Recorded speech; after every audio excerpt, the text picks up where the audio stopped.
जंगल में गर्मियों का मौसम चल रहा था। सख्त गर्मी के कारण सभी पेड़ पौधे सूख रहे थे। ऐसे मौसम में पक्षियों को भोजन की बहुत समस्या हो रही थी। पूरे जंगल में आम का एक ही पेड़ था जिस पर कुछ ही आम बचे थे। चिड़िया और मिट्ठू तोता भूखे थे। वह उड़ते उड़ते आम के उस पेड़ पर आकर बैठ जाते हैं। एक कौवी जिसका नाम गोरी कौवी था, वह पहले ही से वहां बैठी हुई थी। मिट्ठू और चिड़िया को देखकर कौवी उनसे कहती है, चिड़िया और तोते, मैं यहाँ पहले आई हूँ। अब इस पेड़ पर आम बहुत कम है। मैं ये आम किसी को खाने नहीं दूंगी। ऐसे कैसे तुम्हारे हैं आम? अभी 3 आम तो है पेड़ पर। हम सब एक एक आम ले लेते हैं। एक मेरा, एक मेरे कालो जी का और एक मेरे बेटे जग्गू का। मैं तो पहले ही ये आम बांट चुकी हूँ। तुम यहाँ से जा सकते हो। अगर नहीं जाना तो फिर मैं ही ये तीनों आम लेकर जा रही हूँ। फिर कौवी वह तीनों आम तोड़कर वहां से चली जाती है। चिड़िया और तोता बैठे बैठे कौवी का मुंह देखते रह जाते हैं। चिड़िया रोने लगती है, मिट्ठू भैया, मेरे बच्चे भूखे हैं। अगर भोजन ना मिला तो मैं अपने बच्चों के लिए क्या खाने के लिए लेकर जाऊंगी? चिड़िया, यहाँ भूख से मरने से तो अच्छा है कि हम किसी दूसरे जंगल में जाते हैं। मिट्ठू और टूनी चिड़िया ऐसे बैठे बातें कर रहे थे कि उन्हें एक आवाज सुनाई देती है।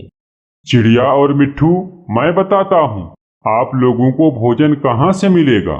मिट्ठू भैया, ये आवाज कहाँ से आ रही है? चिड़िया, शायद ये आम का बड़ा पेड़ हमसे बात कर रहा है।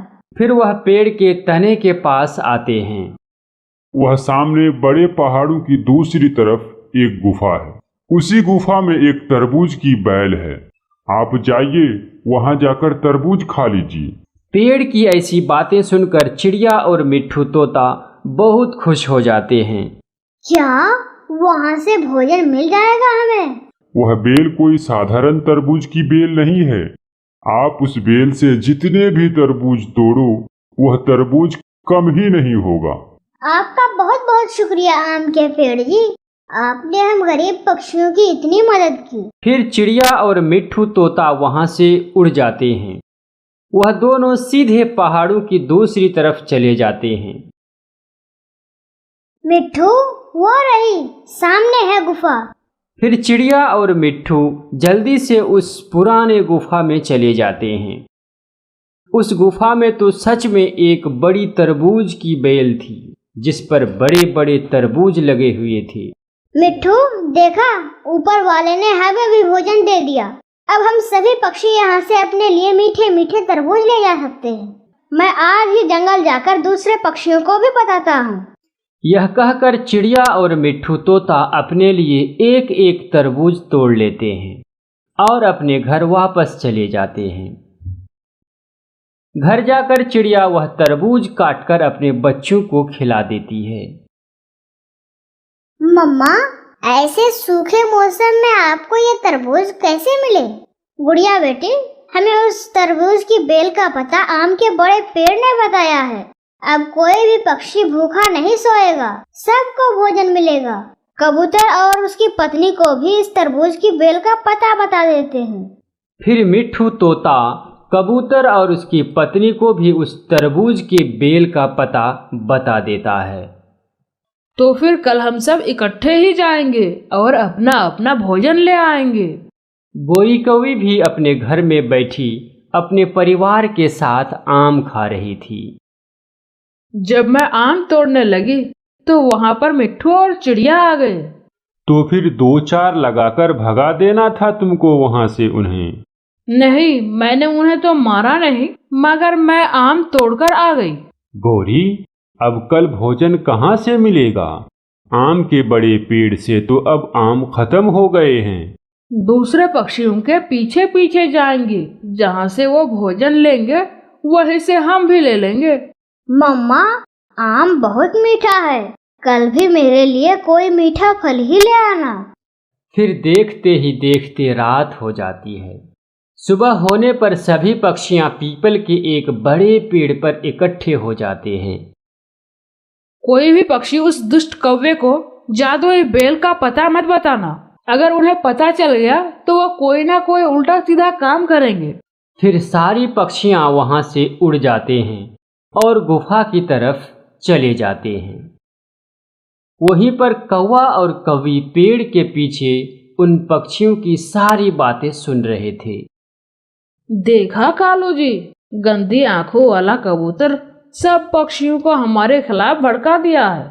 वह मिट्ठू भी तो टैं टैं कर रहा था। चलो अब जल्दी से उनके पीछे पीछे जाकर देखते हैं कि वह सब कहाँ गए हैं। यह कहकर दुष्ट कौवा और कौवी दूसरे पक्षियों के पीछे पीछे उड़ते हैं। चिड़िया, अब बरसात होने तक हमें यहीं से भोजन मिलता रहेगा। कबूतर, ये तरबूज बहुत मीठे हैं। चलो अब जल्दी से तरबूज लेकर यहाँ से जाएं। कहीं वे कौवे ना हमें देख ले। अगर उन्हें पता चल गया तो वह हमें तो यहाँ से भोजन लेने नहीं देंगे। फिर वह सब अपना अपना तरबूज तोड़ते हैं और वहां से चले जाते हैं। जैसे ही सारी पक्षियां वहां से चले जाते हैं, कौवा और कौवी भी गुफा में पहुंच जाते हैं। गौरी, मिल गया, हमें तो बड़ा खजाना मिल गया। देखो कितने बड़े बड़े तरबूज लगे हुए हैं। अब मुझे पता चला वह चारों पक्षी हमसे क्या छुपा रही थी। कालू, हम ऐसा करते हैं कि ये सारे के सारे तरबूज तोड़कर ले जाते हैं और फिर बाकी के पक्षी भूखे मरेंगे और हम मजे मजे से तरबूज खाएंगे।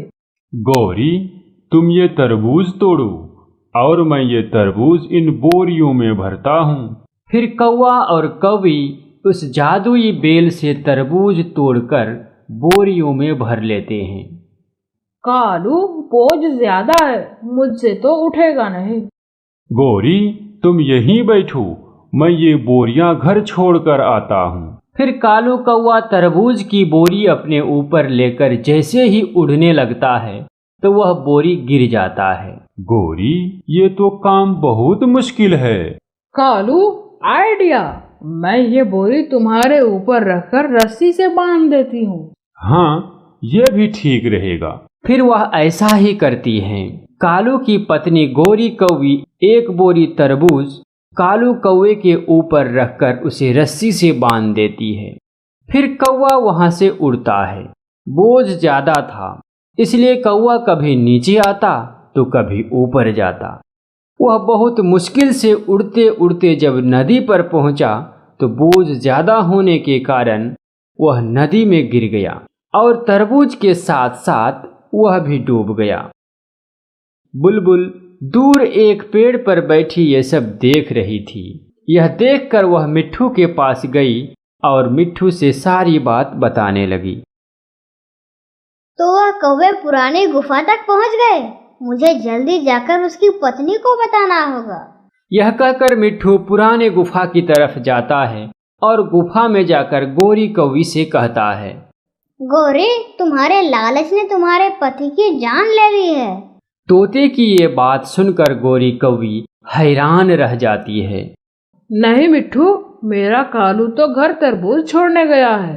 बोझ ज्यादा होने के कारण कालू नदी में डूबकर मर गया है। फिर गौरी कौवी रोती हुई वहां से भागती है, मगर अब पछताने से क्या फायदा जब चिड़िया चुग जाए खेत। दूर किसी जंगल में सभी पक्षी बहुत प्यार से रहते थे। वह जंगल बहुत सुंदर था। वहाँ तरह तरह के फलदार पेड़ भी थी और पीने के लिए ठंडे ठंडे पानी भी। लाल तोता उस जंगल में सबसे बड़ा था, इसलिए सभी पक्षी उससे बहुत प्यार करते थे और उसे बहुत इज्जत देते थे। लाल तोते, मैं आपके लिए फलों का दलिया बनाकर लाई हूँ। आप सब मुझसे कितना प्यार करते हैं। मैं बहुत भाग्यशाली हूँ जो मुझे आप जैसे दोस्त मिले। आप सबसे बड़े हैं और आप सबसे अच्छे दोस्त हैं। इसी तरह मिट्ठू तोता, कबूतर सब लाल तोता की इज्जत करते थे। काला कौवा एक दिन उड़ता हुआ उस जंगल में आ जाता है। वह तरह तरह के फूल देखकर बहुत खुश हो जाता है। यह जंगल उसके लिए नया था।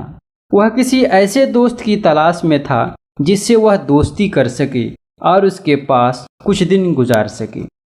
कालू कौवा मिट्ठू तोता को एक अमरूद के पेड़ पर बैठा देखकर उसके पास जाता है।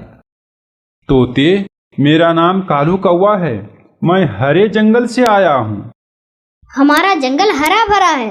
तुम यहाँ क्या करने आए हो अपना जंगल छोड़कर? मैं यहाँ सैर करने आया हूँ। क्या तुम मुझसे? हम अजनबी पक्षी पर भरोसा नहीं करते और मेरे यहाँ मेरा बहुत दोस्त है। मुझे नया दोस्त की जरूरत नहीं है। तुम यहाँ से जा सकते हो। तोते की बात सुनकर कालू कौवा शर्मिंदा होकर वहां से चला जाता है। चाचा कबूतर, आज हमने देखा कि हमारे जंगल में एक नया काला कौवा उड़ता फिर रहा था और मुझे तो वह शक्ल से ही फ्रॉडिया लग रहा था। हाँ, मुझे मिट्ठू तोता ने बताया है और मिट्ठू तोता से दोस्ती करने गया था वो। तो क्या मिट्ठू तोता ने दोस्ती कर ली उस काले कौवे से? मिट्ठू तोता ने उसे भगा दिया और बताया कि हम किसी अजनबी पर भरोसा नहीं करते। ऐसे चिड़िया और कबूतर बातें कर रहे थे और शाम होने वाली थी। कौवा रात गुजारने के लिए परेशान हो रहा था। फिर उसे एक पेड़ पर अपने घर के सामने एक लाल तोता बैठा हुआ दिखा। कालू कौवा सीधे लाल तोता के पास गया। कितने प्यारे रंग हैं आपके, और आपका कितना रंग बिरंगा पंख है, और चोंच तो आपके जैसा किसी पक्षी का है ही नहीं। कौवा इसी तरह लाल तोते का तारीफ करता रहा। मेरे सब दोस्त इसी तरह कहते हैं। अगर आप मेरे जंगल में होते तो आपको हम सब राजा मानते। कौन सा जंगल है तुम्हारा काले कौवे? सागर के उस पार फूल ही फूल, फल ही फल, नदियाँ, झरने, न जाने कितनी तितलियाँ हैं हमारे जंगल में। मैं यहाँ कुछ दिन सैर करने आया हूँ। क्या आप मुझसे दोस्ती करोगे? क्या तुम्हारे जंगल में झरने भी हैं? हाँ, 2-2 झरने हैं हमारे जंगल में। मुझे तुम्हारी दोस्ती स्वीकार है। ये सुनकर कालू कौवा बहुत खुश होता है और लाल तोता उसे अपना घर ले जाता है। कौवा मीठे मीठे फल और नरम नरम दाने खाकर बहुत खुश होता है। दूसरे दिन जब चाचा कबूतर काले कौवे को लाल तोता के पास बैठा देखता है तो वह जल्दी से चिड़िया और मिट्ठू तोता को उसके पास ले जाता है। लाल तोते, ये अजनबी चिड़िया है और अजनबी चिड़िया पर इस तरह भरोसा नहीं करते और इसे अपने घर में क्यों रखे हो? सिर्फ घर ही में नहीं रखा, हम दोनों ने तो दोस्ती कर ली है और मैं लाल तोते को अपने जंगल में ले जाऊंगा और अपने झरने भी दिखाऊंगा। ये बुरा नहीं, अच्छा कौवा है। मुझे इससे दोस्ती करने में कोई मुश्किल नहीं होगी। क्या आप इस काले कौवे की वजह से हम सबको छोड़ दोगे? अब अगर मैं काले कौवे के साथ झरने देखने चला गया तो सबको छोड़ना ही पड़ेगा। पता चल गया, दिल को तसल्ली मिल गई। अब आप सब यहाँ से जा सकते हैं। तब सभी पक्षी निराश होकर वहां से चले जाते हैं। ऐसे ही कुछ दिन गुजर जाते हैं। काला कौवा मीठे फल खाता और लाल तोते के साथ साथ रहता। फिर आहिस्ता आहिस्ता उस जंगल में मीठे फल खत्म हो जाते और उस जंगल में सूखा पड़ने लगा। तब लाल तोता कौवा से कहता है, ओ मेरे दोस्त, अब समय आ गया है कि कुछ दिन आपके जंगल में जाएं और वहाँ के मीठे मीठे फल खाएं। तो फिर आप तैयारी कर लीजिए, आज मेरे ही जंगल का सफर शुरू करते हैं। लाल तोता अपना सामान लेता है। लाल तोते को इस तरह तैयारी करता देख फिर उसके पुराने दोस्त उसके पास आते हैं। क्या आप कहीं जा रहे हैं? हाँ, मैं अपने दोस्त के साथ उसके जंगल में जा रहा हूँ। यहाँ तो सूखे दाने के सिवाय कुछ नहीं मिलता। आप मुझे छोड़कर नहीं जाए। कितने लंबे समय आपके साथ गुजारा हूँ। आपकी याद मुझे बहुत सताएगी। आप ऐसा ना करें। चल छोड़ इन्हें लाल तोते, ये लोग नहीं चाहते कि तुम मेरे जंगल के मीठे फल खाओ और ठंडे ठंडे झरने के पानी पियो। माफ करना, मैं आप लोगों के खातिर अपने दोस्त को नहीं छोड़ सकता। ऐसा कहते हुए लाल तोता अपना सामान उठाकर वहां से चला जाता है। उसके पुराने दोस्त इस तरह जाते हुए देखकर रोने लगता है, लेकिन वे कर भी क्या सकते थे। उसका दोस्त उन्हें छोड़कर तो जा चुका था। उड़ते उड़ते कालू कौवा और लाल तोता वीराने पर पहुंच जाता है और शाम भी होने वाली थी। इसी तरह लाल तोता उड़ते उड़ते थक जाता है। फिर दोनों दोस्त एक पेड़ पर बैठ जाता है। दोस्त, मैं थक गया हूँ और भूख भी लगी हुई है। और कितना दूर है तुम्हारा जंगल? जंगल अब आने ही वाला है। सागर आएगा और फिर सागर के उस पार मेरा जंगल। आप यहाँ बैठो, मैं आपके लिए कुछ खाने को लेकर आता हूँ। ऐसा कहकर कालू कौवा वहां से चला जाता है और लाल तोता पेड़ पर बैठे बैठे अपने दोस्त का इंतजार करने लगता है।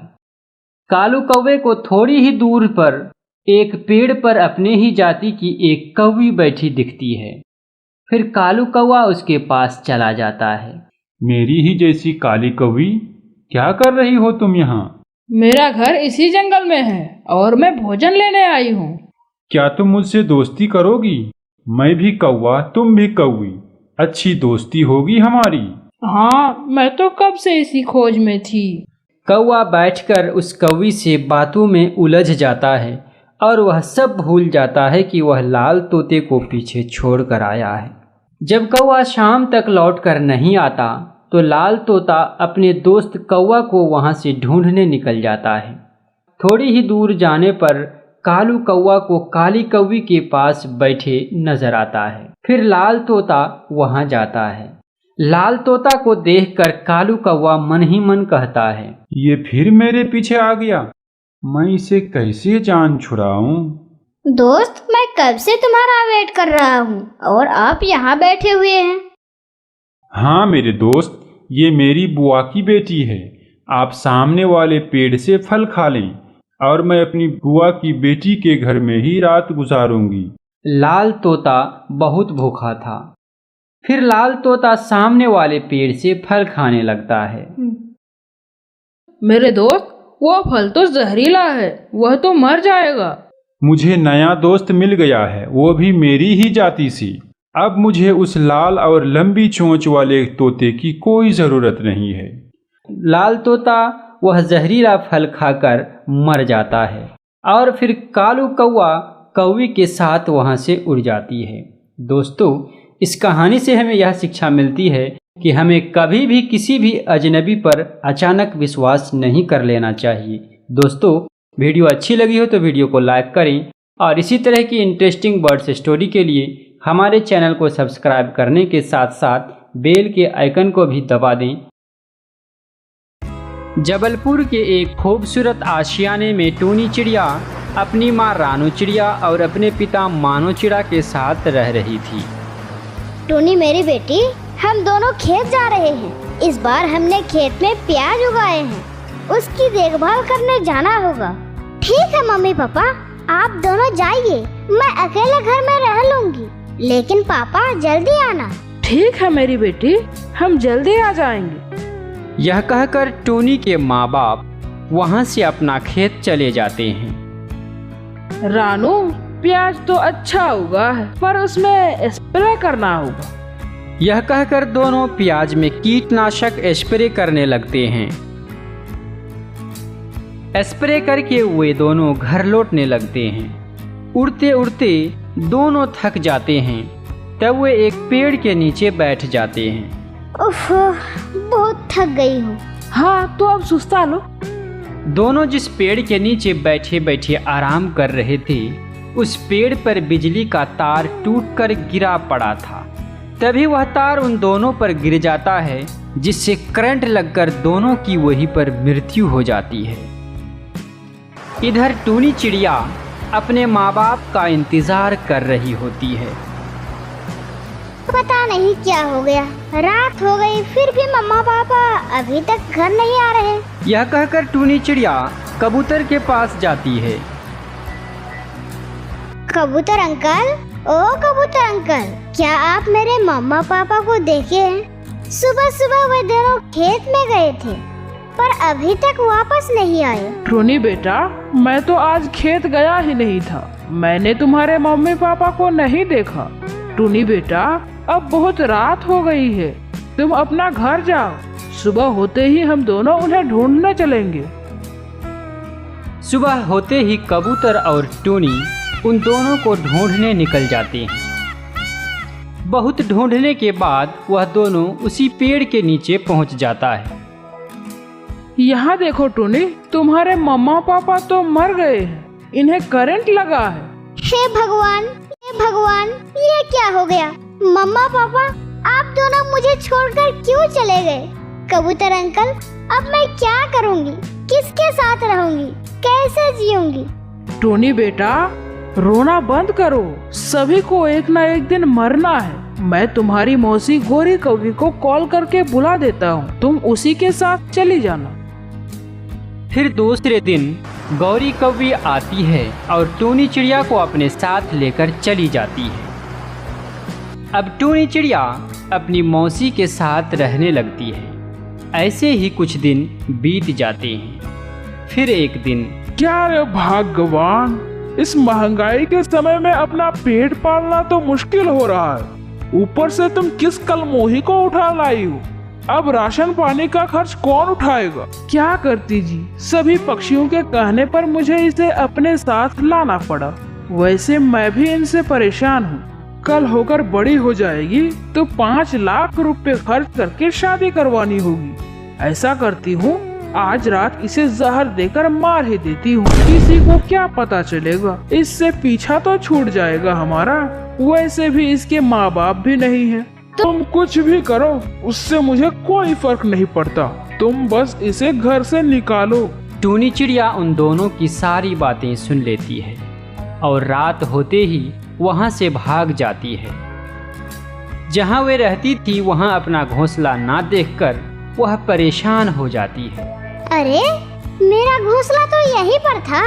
क्या हुआ मेरा घोंसला? यह कहकर टूनी चिड़िया कबूतर के पास जाती है। कबूतर अंकल, ओ कबूतर अंकल, मेरा घोंसला कहाँ गया? मुझे नहीं मालूम टूनी, तुम्हारे यहाँ से जाते ही उस घोंसले पर एक चिड़िया ने कब्जा कर लिया था।